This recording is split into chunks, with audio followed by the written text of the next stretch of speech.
અમારી સાથે જોડાયા, અમને આટલો ટાઈમ આપ્યો એ બદલ તમારો ખૂબ ખૂબ આભાર. ઓકે, અમે અહીંયા આપણે એક સાથે જોડાયા છીએ. તમારી એક નાની એવી રિક્વેસ્ટ છે કે તમે અહીંયા આવો અને આપણી સ્કૂલ વિશે, આપણા ટીચર વિશે, આપણા મેનેજમેન્ટ વિશે તમારે કોઈ પણ સજેશન હોય, તમારે કોઈ પણ આઈડિયાઝ હોય કે આવું કરવાથી આવું વધારે સારું થઈ શકે છે અને જે તમને ગમ્યું હોય, હા આ વસ્તુ બીજા સ્કૂલ કરતાં અલગ છે, તો તમે અહીંયા આવીને રિવ્યૂઝ આપી શકો છો. કે તમારા રિવ્યૂઝ શું છે અમારા માટે બહુ કિંમતી છે.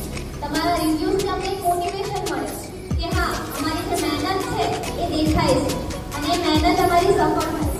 તો કોણ આવશે? જેહુના દાદા. પહેલા તો કેમ્પિંગ કલર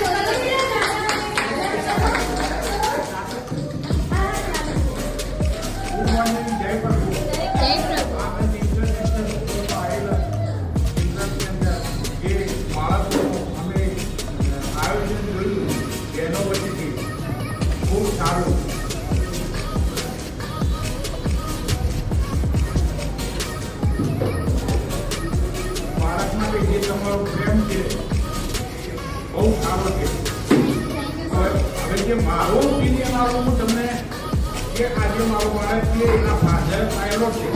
હું મારા જીવનની અંદર મારો મોટો દીકરો પાયલોટ છે, જેવો એમએસસી છે, એની ડોટર છે, પણ એમના કાર્યક્રમની અંદર આ સુધી નથી ગયો જે આજે તેઓના કાર્યક્રમમાં ગયો.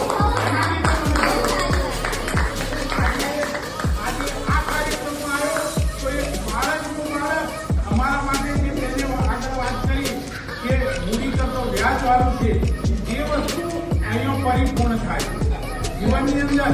કારણ કે જ્યારે પણ કંઈ પણ પ્રોગ્રામ હોય મારા બાળકોનો, ત્યારે મારા મિસિસ બાળકોની મદદ એ જ જતા રહે. આ સુધી પણ હું કોઈ કાર્યક્રમમાં નથી ગયો, પણ આ પહેલો જ મારો કાર્યક્રમ અને એ ખરેખર મને આનંદનો પાત્ર છે.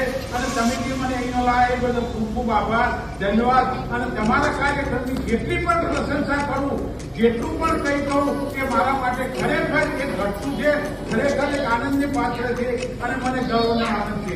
થેન્ક યુ, આભાર, જય પ્રભુ. હવે દાદાએ કીધું છે એટલે દાદી કહેવું પડે.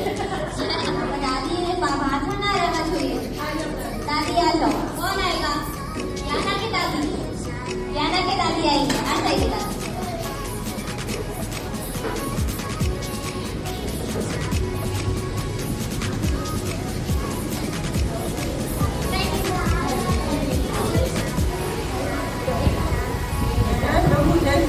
राधे राधे. राधे राधे. मैं यहाँ पे तो पहली बार आई थी स्कूल में, लेकिन मुझे बहुत अच्छा लगा यहाँ आके. मैं यहाँ पे आके बड़ी प्रसन्न हुई. जय श्री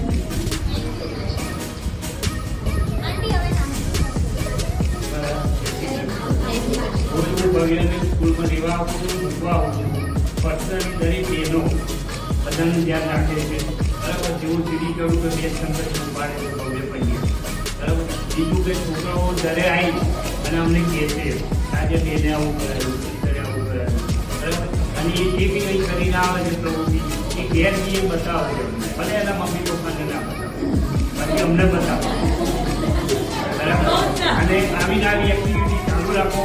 એમને ભવ્ય જ્યાંથી દોસ્તો આજના 6 મહિનાથી કે 8 મહિનાથી તો અહીંયા ત્રીજી સ્કૂલ છે. પહેલાં આંગણવાડી મૂકો, કોઈ ચેન્જીસ નહીં. પછી અક્ષુદામે પ્રાઇવેટ સ્કૂલમાં મૂકો, એ બી 1 મહિનો 2 મહિના ગયો, ત્રીજી વખત અહીંયા મૂકો. બરાબર, અહીંયા આવ્યા પછી કોઈ અમને તકલીફ નથી. અને આ રીતે પ્રોગ્રામ કરતા રહો. અમે બી જોડે છીએ, અમને બી ઘરે એવું કંઈક લાગશે એમાં અત્યારે ભાઈ છોકરાઓનો પ્રોબ્લેમ મોબાઈલનો છે, બીજો કોઈ પ્રોબ્લેમ નથી. અને દરેક ઘરે કરે છે. મારા એકલા છોકરા નથી, જેવા સ્કૂલમાં ગયા હોય દફતર મૂકીને મોબાઈલ લઈ લે છે. એ તો રહેવાનું જ. પણ અમે જે કહીએ ને છોકરાઓ ના માને. એમાં દાદા દાદીને તો બિલકુલ નથી. બરાબર, એમને ફક્ત જો સમજાવી શકે તો ટીચર જ છે. અને જે બધા ટીચરોનું ગ્રુપ છે બધા ઇવન એવું નહીં કે એના સ્કૂલના ટીચરે બીજી બધી બહેનો છે બહુ સરસ રીતે બધા છોકરાઓને રાખે છે. બરાબર છે. સીડીથી લઈને રિટર્ન અમે લઈ જઈએ ત્યાં સુધી. એટલે આ રીતે તમે આગળ વધો. અમે બી જોડે છીએ. અમારા લાઈફથી કંઈ કામ હોય તો એ તમે કહેજો. આજે હું એટલું જ કહેવા માંગુ છું કે એમને ભણાવો છો, હોમવર્ક કરાવો છો, સાથે સાથે તમે અન્ય પ્રવૃત્તિ પણ કરાવો છો. તો બહુ જ મને લક્ષ્ય સ્કૂલ બહુ જ પ્રિય છે. અને બાળકો, વાલીઓ, વિદ્યાર્થીઓ અથવા ટીચર બહુ જ સારા છે. મારો બાપો છે એ એના ટીચરોનો ખૂબ જ વખાણ કરે છે. Thank you. જય પ્રભુ. આ પ્રોગ્રામ જે ખરેખર રાખવામાં આવ્યો છે, દાદા દાદી કનેક્ટ તો હોય છે છોકરાથી, પણ અત્યારે આ જે પ્રોગ્રામ જે આગે દેખો એવા જે જોયો છે દાદાએ, તો હવે પછી ઘેર છોકરા પર એકદમ નજીકથી વધારે આવશે. તો મારે છોકરાને કંઈક વધારે શીખવાડવું પડશે એવો એને અહેસાસ થશે.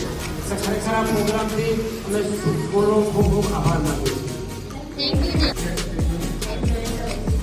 આનંદ સ્કૂલની અંદર મારા દીકરાની દીકરીને વિસ્તારી એડમિશન આપ્યો પછી લેવા મૂકવા મારે જવાનું થાય. તો હું આવું એટલે એક તો શિસ્ત કે બાળકને સીડી પર પકડીને વ્યવસ્થિત લઈ જવા અને સરસ્વતી માતાજીને કાયમને માટે બેઠી ઘંટ વગાડે, માતાજીને નમસ્કાર કરે, ધર્મને આવતા એ શિસ્ત બહુ છે. બીજા નંબરની અંદર કે એમને હજુ તો થોડો સમય છે તો ઇંગ્લિશની અંદર, હિન્દીની અંદર સારું એવું બોલે છે. અને આપણને બાળક મૂકવું એટલે એના પર વિશ્વાસ કે કોઈ ટેન્શન નહીં, મોડું રહેતું થાય તો કોઈ ચિંતા જેવું નહીં. એ આ સ્કૂલ એક મહત્વનું છે. Thank you.